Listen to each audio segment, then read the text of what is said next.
I gave 5 years of my life to that company. No vacations. No complaints. No excuses. And the day I needed help the most, my boss looked me in the eye and fired me. But what he didn't know was that I was the worst person he could have done that to. So this happened about a year ago. I was working at a mid-sized marketing company in the US. Nothing fancy, but it paid the bills. My role? I handled client campaigns, ads, emails, analytics, basically everything that actually made the company money. And my boss? Let's call him Daniel.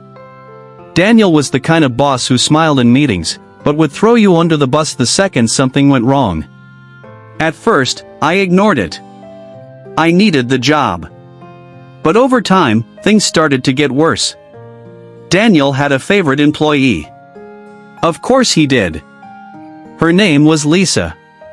And no matter what she did, she could mess up a campaign, lose a client, miss deadlines. Daniel would always defend her. Meanwhile, if I made even a tiny mistake, I'd get called into his office. You need to do better. This isn't the standard we expect. Standard? I was doing the work of 3 people. Late nights. Weekends. Holidays. And the worst part? Lisa was taking credit for my work. One day, we landed a huge client.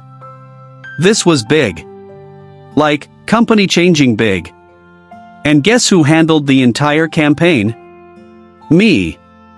From strategy to execution, I did everything. I barely slept for 2 weeks straight. Launch day came. The campaign was a massive success. Sales skyrocketed. The client was thrilled. And then, we had a team meeting. Daniel stood up, smiling like he'd just won an award. I want to give a special thanks to Lisa for leading this incredible campaign. I froze. At first, I thought it was a joke. But everyone started clapping. Lisa stood up, smiling, pretending like she did it all. And Daniel? He didn't even look at me. That moment broke something in me. I had given everything to that company. And in return, I was invisible. But I still didn't quit. Because I needed the money. Big mistake. A few weeks later, something unexpected happened. My mom got sick. It was serious. I needed a few days off to be with her. So I went to Daniel's office. I explained everything. And for a moment, he actually looked sympathetic. Then he said something I'll never forget. We all have personal problems. You need to stay professional. I couldn't believe it. I asked for just 3 days. 3 days, after years of loyalty. And he said no. So I made a choice. I took the days off anyway. Family comes first. Always. When I came back, Daniel was waiting for me. He called me into his office. No smile this time. No fake politeness. Just cold. You violated company policy. You abandoned your responsibilities. I tried to explain again. He didn't care. Then he said the words. You're fired. Just like that. 5 years, gone in 30 seconds. I packed my things in silence. No one said anything. Not even Lisa. As I walked out, I realized something. I knew everything about that company. Every client. Every system. Every weakness. And Daniel? He had just turned me from his most loyal employee into his biggest problem. I didn't plan revenge at first. But then, a week later, I got an email that changed everything. And that's when I decided. If Daniel wanted to destroy my life, I'd return the favor. He fired me without a second thought. But a week later, I got an email that gave me the perfect opportunity for revenge. So about a week after I got fired, I was sitting at home, scrolling through job listings, feeling completely lost. That's when I saw it. An email notification from one of our biggest clients. The same client whose campaign I had built from scratch. At first, I thought it was a mistake. But when I opened it, my heart started racing. They wrote, "Hey, we noticed a sudden drop in performance after your departure. We were wondering if you're available for freelance work?" I just stared at the screen. They noticed. They actually noticed. And suddenly, everything clicked. Daniel had no idea how things actually worked. He didn't understand the campaigns. He didn't understand the strategy. And Lisa? She definitely didn't. That entire system was built by me. And without me, it was falling apart. Now, I had two options. Option 1, ignore the email, move on with my life. Option 2, take this opportunity and make Daniel regret everything. You already know which one I chose. I replied to the client. Kept it professional. No emotions. No mention of what happened.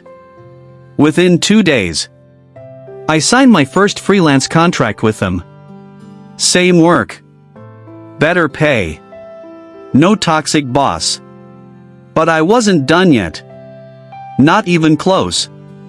Once I started working with that client again, fixing the campaign was easy. Because I knew every detail. Within a week, performance went back up. Actually, it got even better than before.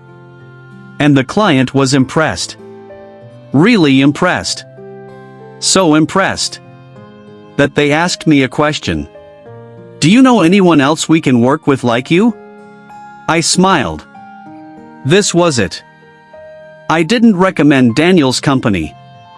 Obviously. Instead, I told them I could handle more work.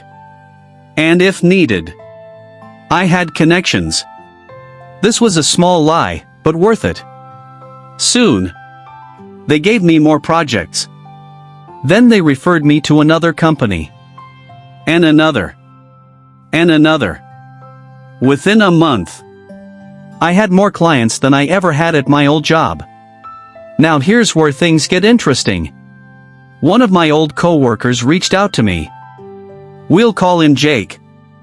Jake told me everything. After I left, things started falling apart. Campaigns were failing. Clients were complaining. Deadlines were being missed. And Daniel? He was panicking. Remember Lisa? Yeah. Turns out, she couldn't handle the pressure. Without me doing the actual work, her mistakes became obvious. Clients started questioning her. Management started noticing. And eventually, the truth came out. She wasn't the top performer Daniel thought she was. One by one, clients started leaving. And guess where they went? Yep. To me. Because those clients trusted the results. Not the company. And I was the one who delivered those results.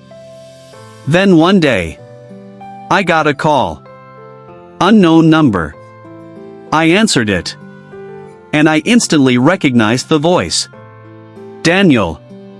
He sounded different. Not confident. Not arrogant. Desperate. He said, "Hey. I heard you've been doing well." I stayed silent. Then he continued. "We'd like to offer you your position back, with a raise." I almost laughed. After everything? Now he wanted me back? For the first time, I was the one in control. Not him. So I said, "I'm not interested." There was a pause. Then he said, "We really need you. Need me? Funny how that works. I could have just hung up. But I didn't. Instead, I said one last thing. You should have thought about that before you fired me. And then, I ended the call. A few months later, I heard the company shut down. Too many clients left. Too many mistakes. Too little leadership. And Daniel? Last I heard, he was looking for a job. As for me, I built my own freelance business. No boss. No toxic environment. Just me. And clients who actually value my work. Sometimes, the worst thing that happens to you turns out to be the best thing. Getting fired felt like the end of my life. But in reality, it was the beginning of something better. So yeah, my boss fired me. And in the end, he destroyed his own business. If you enjoyed this story, make sure to hit subscribe, because I post real, insane stories like this every single day. And trust me, the next one is even crazier. Drop a comment and tell me, what would you have done in this situation? Would you forgive or get revenge? Also, don't forget to like the video, it really helps the channel grow. And if you love stories like these from Reddit, you're gonna love the next video on your screen right now. Click it, you won't regret it.